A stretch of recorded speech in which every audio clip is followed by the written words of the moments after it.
लेकिन कैसे अखिलेश की ये एक प्रेशर पॉलिटिक्स थी, उसी के बाद सीट शेयरिंग पर बातचीत बनी। वो क्या प्रेशर पॉलिटिक्स थी समझिए। राहुल के अमेठी पहुंचने से पहले अखिलेश यादव ने अपनी दूसरी लिस्ट जारी कर दी। अब समझिए अमेठी के अंदर न्याय यात्रा चल रही है और इधर समाजवादी पार्टी की तीसरी लिस्ट आ रही है। अब राहुल गांधी और कांग्रेस समझ नहीं आ रहा था कि भाई करें तो करें क्या, क्योंकि यहां तो हमारी बात मान ही नहीं रहे समाजवादी पार्टी। इसके बाद क्या होता है, न्याय यात्रा पर अखिलेश यादव ने अपना बिल्कुल क्लियर स्टैंड रख दिया। उन्होंने कहा कि भाई पहले सीट शेयरिंग का जो फॉर्मूला है वो तय कर लीजिए, नहीं तय करते हैं तो हम तो न्याय यात्रा का हिस्सा नहीं बनेंगे। और यही वजह थी कि कांग्रेस को बैकफुट पर आना पड़ा, जिसके बाद ये कहें कि राजनीतिक मजबूरियां थी कि दोनों साथ आकर के खड़े हो गए। सीटों का वो फॉर्मूला जो तय किया गया वो मान लिया गया। कांग्रेस अपनी शर्तें छोड़ चुकी थी। कांग्रेस ने कहा था हमें ज्यादा सीटें दी जाए, लेकिन समाजवादी पार्टी ने कहा था ऐसा नहीं करेंगे, जिसके बाद हालांकि कांग्रेस थोड़ा बैकफुट पर भी आई। कांग्रेस ने समाजवादी पार्टी को बड़े भाई के रूप में स्वीकार किया है।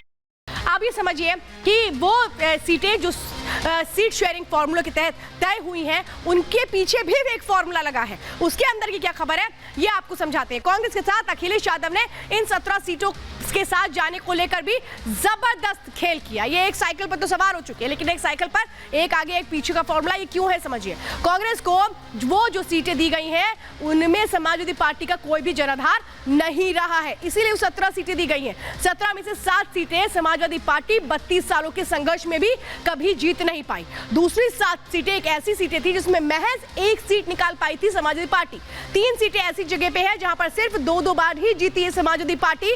इसीलिए इसने फॉर्मूला तय किया कि जहां हमारा जनाधार नहीं है, जहां हम कमजोर हैं, वहां पर दे दो सीटें कांग्रेस को। यानी अगर वो सीटें नहीं निकाल पाती है कांग्रेस तो सीधे सीधे किस तरह से ठीकरा फोड़ दिया जाएगा कांग्रेस पर। यही है वो स्ट्रैटेजी जो अखिलेश यादव की देखने को मिलती है। अब समझिए वो कौन कौन सी ऐसी सीटें हैं जिसमें कानपुर की सीट है, जिसमें रायबरेली की सीट है, जिसमें वाराणसी की सीट है, सहारनपुर की सीट है, गाजियाबाद है, मथुरा है, हाथरस है, बुलंदशहर है, अमरोहा है, महाराजगंज है, देवरिया है। ये जितनी भी सीटें हैं ये दी गई हैं किसको, ये सीटें दी गई हैं कांग्रेस को। और यही वो फॉर्मूला है जो तय कर लिया गया है। लेकिन इस फॉर्मूले पर आखिर कौन अपनी जीत दर्ज करता है और किसकी नैया किनारे हो जाती है, देखने वाली बात है। लेकिन एक और दिलचस्प तस्वीर है, वो है स्वामी प्रसाद मौर्य की, जो समाजवादी पार्टी से अलग हो चुके हैं। क्योंकि इनके लिए तो कहा ही जाता है कि दल बदलू नेता है ये, लेकिन अब इन्होंने अपनी एक नई पार्टी का नाम घोषित कर दिया है। उस नई पार्टी के दम पर ये लोकसभा चुनावों में उतरने की तैयारी कर रहे हैं। लेकिन ये क्या उस अपनी तैयारी के तहत क्या एक तरह से कहें कि आप बाजी मार लेंगे या किसी का पत्ता काट देंगे या किसी के वोट बैंक में सेंध लगा देंगे? ये बहुत सारे वो सवाल है जो अब इर्द गिर्द घूमते नजर आते हैं कि स्वामी प्रसाद मौर्य के समाजवादी पार्टी से अलग होने के बाद समाजवादी पार्टी को कितना नुकसान होगा, बीजेपी को कितना फायदा होगा, कांग्रेस को कितना नुकसान होगा समझिए। क्योंकि गैर यादव ओबीसी चेहरा माने जाते हैं स्वामी प्रसाद मौर्य। मौर्य, शाक्य, सैनी और कुशवाहा समुदाय के बीच अच्छा खासा होल्ड रखते हैं स्वामी प्रसाद मौर्य। यूपी में करीब 7% मौर्य और कुशवाहों की आबादी है। 1 दर्जन लोकसभा सीटों पर मौर्य समुदाय का एक बहुत अच्छा प्रभाव है, जिसके बीच स्वामी प्रसाद मौर्य की भी अपनी एक बहुत अच्छी साख है इन सीटों पर।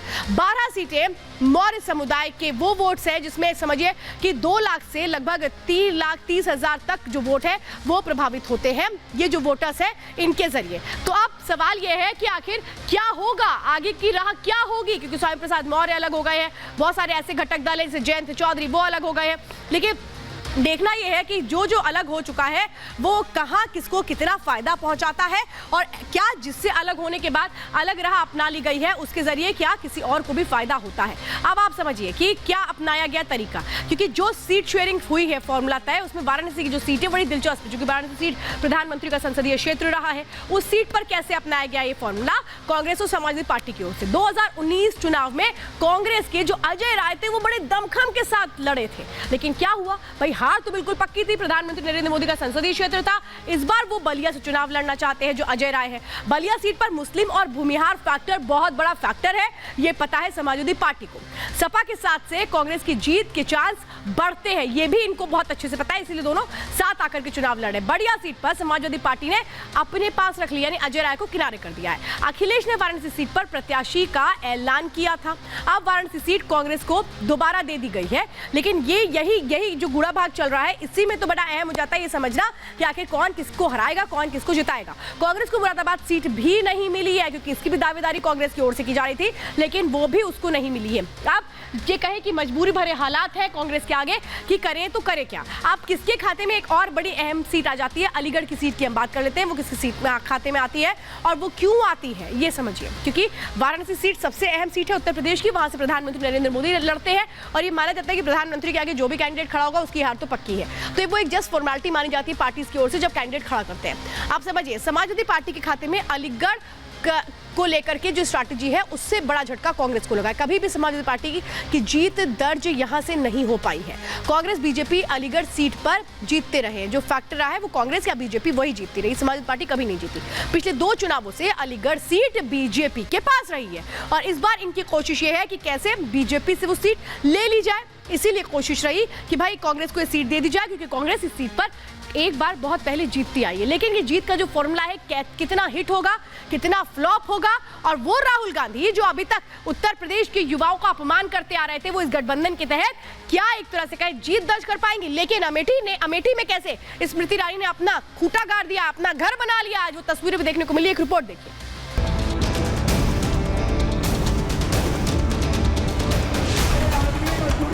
राहुल गांधी क्यों नहीं एक बार मोदी जी के आमने सामने लड़ लेते हैं? मैं तो चुनौती दे के कहता। सपा हो, बसपा हो, कांग्रेस हो, इन सब में भगदड़ मची हुई है। लोकसभा चुनाव जैसे जैसे करीब आ रहा है, सियासी पारा चढ़ता जा रहा है। प्रधानमंत्री के जरिए बीजेपी जहां मिशन 400 पर फतेह हासिल करने के लिए अपनी रणनीति को धार दे रही है, वहीं हाफते दिल्ली से लेकर यूपी तक इंडी गठबंधन के घटक दलों के बीच सीट शेयरिंग का फॉर्मूला अपनी अपनी शर्तों के मुताबिक तय हो गया है।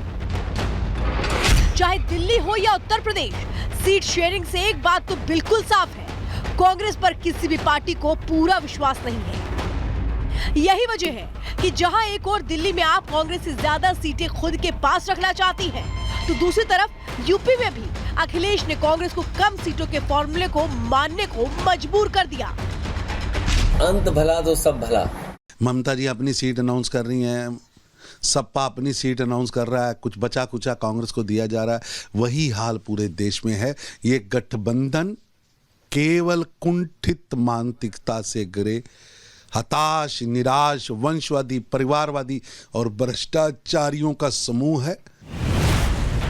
इंडी की सीट शेयरिंग में कांग्रेस की मजबूरी पर बीजेपी ने कैसे चुटकी ली है, सुनिए। राहुल गांधी क्यों नहीं एक बार मोदी जी के आमने सामने लड़ लेते हैं? प्रियंका लड़ ले। मैं तो चुनौती दे के कहता। लगे तो कि सारे विपक्ष मिलकर के, केजरीवाल बेचारे तो लड़ चुके हैं, अब वो उनको कहेंगे भी तो नहीं लड़ेंगे। तो मिलने को कोई मिले, लेकिन भारतीय जनता पार्टी के 8 राज्यसभा प्रत्याशी बड़े अच्छे वोटों से विजयी होने जा रहे हैं और हमारे पास वोट है। सपा हो, बसपा हो, कांग्रेस हो, इन सब में भगदड़ मची हुई है। इंडी गठबंधन में अमेठी की वो सीट जो कांग्रेस के खाते में आई है, वहां केंद्रीय मंत्री स्मृति ईरानी के गृह प्रवेश ने कांग्रेस की टेंशन और बढ़ा दी है।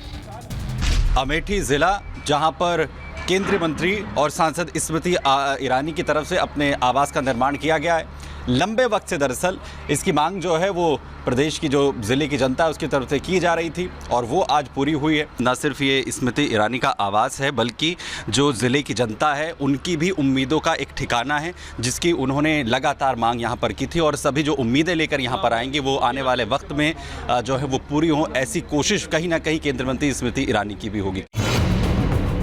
चुनावों में 2 महीने से भी कम का वक्त बचा है। बीजेपी का संकल्प से सिद्धि का लक्ष्य तय है। इधर इंडिया अलायंस बीजेपी को रोकने की कोशिश में जुटा है। देखना होगा 24 में कौन रिकॉर्ड बनाता है और कौन खुद रिकॉर्ड बन जाता है। Bureau report, Republic Bharat.